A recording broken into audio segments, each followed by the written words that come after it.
Hello everyone, कैसे हैं आप सब लोग। Welcome to Vandana academy. तो आप सब लोगों से मैं आशा करती हूँ कि आप अपनी तैयारी बहुत ही मेहनत के साथ और पूरी लगन के साथ अवश्य कर रहे होंगे, क्योंकि सीटेट आपको इस बार में अवश्य क्लियर करना है। अगर आप इस बार सीटेट क्लियर नहीं कर पाते हो तो आगामी जो सीटेट आपका होगा उसमें आपको चेंजिंग भी देखने को मिल सकते हैं, नेगेटिव मार्किंग भी देखने को मिल सकती है, और साथ ही साथ बहुत सारी भर्तियां भी आपको 2025 में देखने को मिलेंगी। तो उन भर्तियों में भी आप अप्लाई नहीं कर पाओगे। तो पूर्ण मेहनत के साथ, लगन के साथ आप अपना सीटेट क्लियर करें। तो हम आपके लिए लेके आ रहे हैं कि जो सीटेट के जो भी आपके सब्जेक्ट हैं तो उनके महत्वपूर्ण टॉपिक, यानी आपको कौन कौन से टॉपिक पढ़ने हैं, जहां जहां से प्रश्न आपके सीटेट में पूछे जाते हैं। सीडीपी के इम्पोर्टेंट टॉपिक्स पर वीडियो आपको मिल चुकी है और आप लोगों ने इस पर बहुत सारा ढेर सारा प्यार भी दिया है। आशा करती हूँ इस वीडियो पर भी आप उतना ही प्यार देंगे। तो चलो शुरुआत करते हैं और वीडियो को आप लास्ट तक अवश्य देखना। यकीन दिलाती हूँ कि अगर आप इस वीडियो को लास्ट तक देखते हो तो आपके ईवीएस में 27-28 नंबर अवश्य आएगी। देखो, पूरे 30 के 30 की गारंटी मैं नहीं लेती हूँ, क्योंकि कभी कभी कुछ प्रश्न हमको मतलब सही आते हुए भी एग्जाम हॉल में गलत हो जाते हैं। लेकिन अगर आप ऐसा नहीं करते हो तो आपके पूरे 30 में से 30 नंबर भी आ सकते हैं। लेकिन 30 में से 30 लाना बहुत असंभव होता है, मुश्किल होता है, क्योंकि कभी कभी कोई ऐसा एक टॉपिक भी आ जाता है, प्रश्न भी हमारे सामने आ जाता है जो हमने नहीं पढ़ा होता है। लेकिन आज मैं आपके सामने सारे वो टॉपिक आपको दूंगी ईवीएस के, जहां से प्रश्न आपके अवश्य बनते ही बनते हैं। तो वीडियो को शेयर भी कर दें और अपना प्यारा सा छोटा सा कमेंट भी अवश्य करें। देखो, ये थोड़ा सा टाइम मैंने आपका लिया है, लेकिन अब वीडियो शुरुआत करते हैं। हेलो एवरीवन, कैसे हैं आप सब लोग। आशा करती हूँ कि आप सब अच्छे होंगे और अपनी पढ़ाई पर पूर्ण ध्यान दे रहे होंगे। तो जैसा कि आपको डेली सीटेट के ट्रिक और टिप्स पर वीडियो मिल रही है चैनल पर, तो आज का हमारा टॉपिक है कि आप ईवीएस की तैयारी किस तरीके से कर सकते हैं और ईवीएस के ऐसे कौन कौन से महत्वपूर्ण टॉपिक है जहां से प्रश्न आपके 100% सीटेट पे पूछे ही जाते हैं। ये जो मैं टॉपिक आपको आज बताऊंगी, आप कोई भी पीवाईक्यू उठा के देख लीजिएगा, ठीक है। ये जो लास्ट आपके 5 साल के हुए हैं, तो इनमें से आप कोई भी पीवाईक्यू लीजिएगा और फिर मिलान कीजिएगा। इन टॉपिकों से आपके प्रश्न अवश्य बने गए। देखो, सिलेबस पूर्ण के साथ साथ आपको अपने ये टॉपिक भी अवश्य क्लियर कर लेने हैं। तो वीडियो को लास्ट तक देखें। आपका प्यार बहुत मिल रहा है वीडियो पर, लेकिन आप वीडियो पर छोटा सा प्यारा सा कमेंट भी अवश्य कर दिया करें, ठीक है। क्योंकि आपके छोटे से प्यारे से कमेंट से हम मोटिवेट होते हैं और आपको किस टॉपिक पर वीडियो चाहिए ये भी आप हमें अवश्य बताया करें। तो चलो बिना समय गवाए हुए हम आज की वीडियो की शुरुआत करते हैं। तो देखो, सबसे पहले आप बात करते हैं कि ईवीएस के आज हमने आपके लिए महत्वपूर्ण टॉपिक लिए हैं जहां से प्रश्न आपके बनते ही बनते हैं। तो आप इसको कैसे क्रैक कर सकते हो, कैसे आप ईवीएस में पूरे 30 में से 30 नंबर लेके आ सकते हो, ठीक है। अगर 30 में से 30 नंबर नहीं आएंगे तो गारंटी मैं देती हूँ कि आप 28 यानी 28 नंबर से कम आपके नंबर नहीं आएंगे, अगर आप इस तरीके से स्टडी करते हो। सबसे पहले बात कर लेते हैं पेडागोजी की। तो पेडागोजी के लिए आपको टैग वर्ड्स अवश्य सीखने हैं, ठीक है। आपको टैग वर्ड्स अवश्य सीखने हैं, जैसे कि आपके निगेटिव टैग वर्ड्स होते हैं, पॉजिटिव टैग वर्ड्स होते हैं और कुछ आपके कीवर्ड्स भी होते हैं, ठीक है। तो ये आपको अवश्य सीखने हैं। इन पर वीडियो सीडीपी टैग वर्ड्स पर वीडियो आपको दी जा चुकी है, और जैसे ही ये हमारे सीटेट ट्रिक और टिप्स पर वीडियो खत्म होती है, 50 सब्सक्राइबर हमारे पूरे हो जाते हैं, उसके बाद आपको सभी विषयों पर क्लासें भी मिलेंगी। इसके बाद बात करते हैं एनसीईआरटी बुकों की। देखो, पेडागोजी का अहम रोल होता है प्रत्येक सब्जेक्ट में। तो पेडागोजी के लिए आपको टैग वर्ड्स सीखने हैं, कहाँ कहाँ से प्रश्न आपके बनते हैं, और इसके लिए आपको ज्यादा से ज्यादा पीवाईक्यू की प्रैक्टिस लगानी पड़ेगी। जितनी ज्यादा आप प्रैक्टिस लगाओगे उतनी ही पेडागोजी पर आपकी पकड़ बनती जाती है, प्रत्येक सब्जेक्ट में, सिर्फ ईवीएस में ही नहीं, प्रत्येक सब्जेक्ट में, ठीक है। इसके बाद बात करते हैं एनसीईआरटी बुकों की। अब देखो, एनसीईआरटी बुकों से आपके सीधे सीधे 15 नंबर बनते हैं।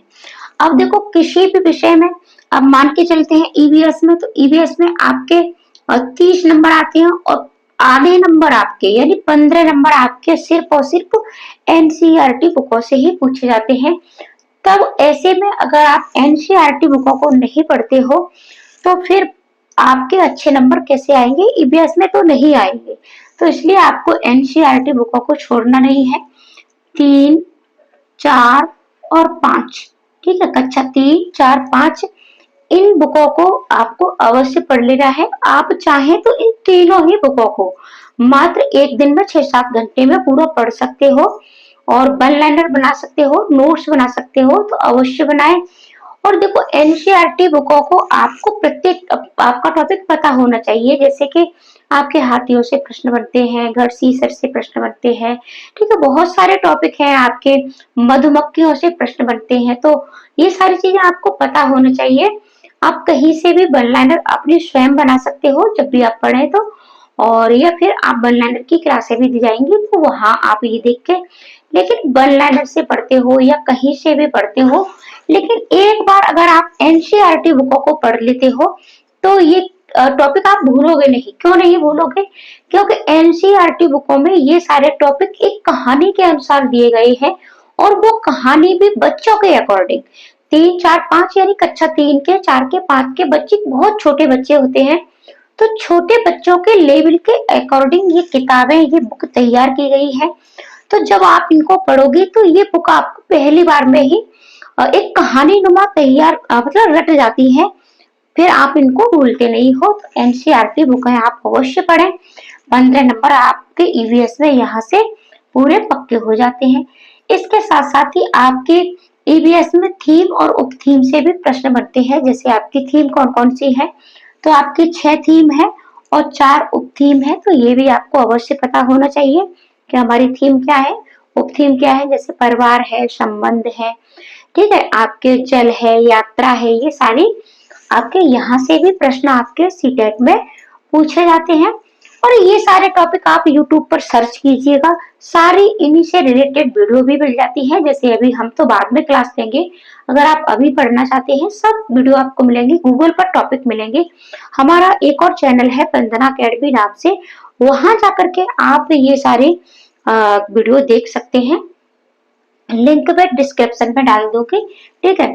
आपकी खाद्य श्रृंखला से प्रश्न बनते हैं। देखो ये सारे टॉपिक आप पहले भी पढ़ चुके हो, आपने चाहे बीएड किया है, चाहे डीएलएड किया है, बीटीसी किया है, या जैसे खाद्य श्रृंखला है, खाद्य श्रृंखला आपने 10th में भी पढ़ी होगी, 12th में भी पढ़ी होगी, जो भी आपने ग्रेजुएशन किया है वहां भी पढ़ी होगी, ठीक है। तो खाद्य श्रृंखला से भी प्रश्न आपके बनते हैं। और देखो कुछ टॉपिक आपके साइंस से लिए जाते हैं। तो जैसे आपका द्रव्यमान है, ठीक है, द्रव्यमान क्या है, अदिश राशियां हैं, सदिश राशियां हैं, ठीक है। यहाँ से प्रश्न आपके ये छोटे छोटे टॉपिक हैं, लेकिन आपको अवश्य पता होना चाहिए। क्या होता है, बच्चे एनसीईआरटी पढ़ते हैं, ठीक है, थीम ऑफ थीम भी कर लेते हैं, पीवाईक्यू भी लगाते हैं, लेकिन इन जो साइंस के टॉपिक हैं इनको क्लियर नहीं करते। तो आपको ये भी करना है। आपकी चाल है, दूरी है, दिशाओं से प्रश्न आपके अवश्य पूछे जाते हैं। तो आपको मानचित्र के साथ साथ दिशाओं का ज्ञान भी अवश्य होना चाहिए। दिशाओं से प्रश्न आपके बनते हैं। साथ ही साथ करके सिखाना है बच्चे को आपको, ठीक है, करके सीखना। इसके साथ साथ ही है आपका, देखो आरटी एक्ट 2009, 2005, एडीपी 2020, इनको तो आपको अवश्य ही पढ़ना है। ये आपके चाहे पेपर फर्स्ट हो चाहे पेपर सेकंड हो, दोनों में ही प्रत्येक सब्जेक्ट में आपके यहाँ से इन तीनों टॉपिकों से प्रश्न बनते हैं। तो इन तीनों टॉपिकों को आप अवश्य पढ़ें, अवश्य क्लियर करें। देखो मानचित्र से प्रश्न आपके बनते हैं ईवीएस में, तो मानचित्र का ज्ञान आपको अवश्य होना चाहिए। भारत का मैप तो आपको खास करके अवश्य आना चाहिए, भारत के मैप से ही प्रश्न बनते हैं, ठीक है। विश्व के मानचित्र से प्रश्न आपके नहीं पूछे जाते हैं, भारत के मैप से ही बनते हैं। तो यहाँ आपको पता होना चाहिए हमारा कश्मीर, जम्मू कश्मीर कहाँ है, दक्षिण के कौन कौन से राज्य हैं, उत्तर के कौन से हैं, पूर्व में कौन कौन से राज्य स्थित हैं, ठीक है। इसी तरीके से ये आपके मानचित्र से प्रश्न पूछे जाते हैं। ऊष्मा है, ऊर्जा है, यहाँ से भी प्रश्न आपके बनते हैं, ठीक है। चंद्रमा और पृथ्वी के घनत्व और द्रव्यमान से प्रश्न आपके बनते हैं, जैसे कि चंद्रमा पर किसी वस्तु का घनत्व इतना है तो पृथ्वी पर कितना होगा, चंद्रमा पर इतना है तो पृथ्वी पर इतना है तो चंद्रमा पर कितना होगा। ठीक है, ये सारे डिटेल में नहीं पढ़ रहे हैं, मैं सिर्फ आपको टॉपिक बता रही हूँ। इसके साथ साथ वायुमंडल की परतें आपको अवश्य पढ़नी है। देखो वायुमंडल की परतों से प्रश्न आपके बनते हैं, जैसे आपका क्षोभ मंडल है, ठीक है, आयन मंडल है, बहिर्मंडल है, ये सारे मंडल आपको पढ़ लेने हैं अच्छे से। किस मंडल में कौन सी घटनाएं होती है, ठीक है, जैसे क्षोभ मंडल में क्या क्या होता है, ठीक है, वायुयान उड़ाने के लिए कौन सी परतें आवश्यक है। तो इस तरीके से प्रश्न आपके यहाँ से, और सीटेट में एक एक प्रश्न की बहुत ज्यादा वैल्यू है। ज्यादातर बच्चे, ठीक है, ज्यादातर बच्चे एक या दो प्रश्न से ही सीटेट में फेल होते हैं। ये और बंद हो गया, ठीक है, एक या दो प्रश्न से ही फेल होते हैं, असफल होते हैं। तो प्रत्येक एक एक नंबर आपका कोई भी छूटना चाहिए, मैं ये चाहती हूँ। देखो अपसारी चिंतन और अविसारी चिंतन, ये यहाँ से प्रश्न आपके बहुत बनते हैं। विश्लेषणात्मक प्रश्न कौन से हैं, अपसारी प्रश्न क्या होते हैं, अविसारी प्रश्न क्या होते हैं, तार्किक चिंतन क्या है, ठीक है। विश्लेषणात्मक और तार्किक में अंतर है, अपसारी और अविसारी में भी चिंतन है और अंतर है।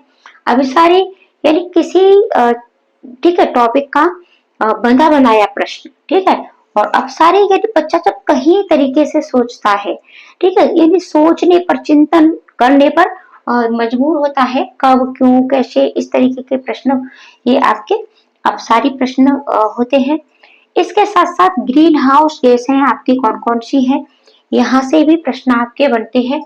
देखो वैसे तो आप सब लोगों ने अपना अपना सिलेबस डाउनलोड कर लिया होगा।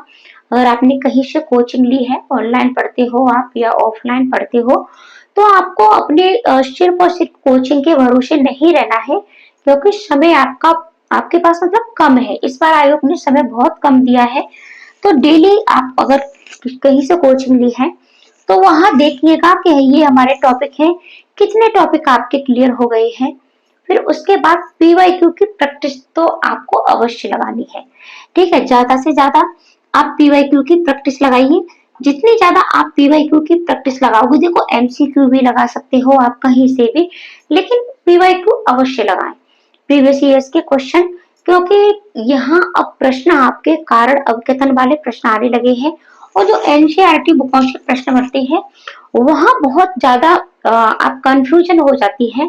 जैसे कि हाथी से प्रश्न आपका पूछ लिया जाता है कि हाथी आपकी लाइन दी गई होती है, फिर 1 2 3 इस तरीके से आप पीवाईक्यू देखिएगा, वहां आपके क्लियर हो जाएंगे कि हाथी का एक बच्चे का बजट कितना होता है, 200 किलो होता है या 100 किलो होता है, और हाथी एक दिन में 200 केजी झाड़ियां खाता है, हाथी एक दिन में 100 केजी। तो आपको क्लियर होना चाहिए कि 100 केजी खाता है या 200 केजी खाता है। हाथी के बच्चे का वजन 200 केजी होता है या 1 केजी होता है, उसको कीचड़ में खेलना पसंद है या उसको पानी में खेलना पसंद है, ठीक है, वो 8 से 10 घंटे सोता है या 2 से 4 घंटे सोता है। क्योंकि जब एक एक लाइन एकदम से अच्छे से क्लियर नहीं होती है, तो जब कारण कथन वाले, तो वहां कंफ्यूजन हो जाती है। तो एनसीईआरटी बुकों को अवश्य पढ़ें, ज्यादा से ज्यादा पीवाईक्यू की प्रैक्टिस करें, और ये सारे टॉपिक आप अवश्य अपने क्लियर करें। ऐसे ही वीडियो चैनल पर मिलती रहती है, तो चैनल को सब्सक्राइब भी करें और वीडियो को शेयर भी कर दें अपने दोस्तों को, और हमें सपोर्ट करें। प्लीज वीडियो को शेयर करें और सब्सक्राइब करें। आपके सपोर्ट से हमारा चैनल भी ग्रो होगा, और हम आपके लिए कुछ न कुछ बेहतर अवश्य लाते हैं, और अपना एक प्यारा सा छोटा सा कमेंट तो बनता ही है।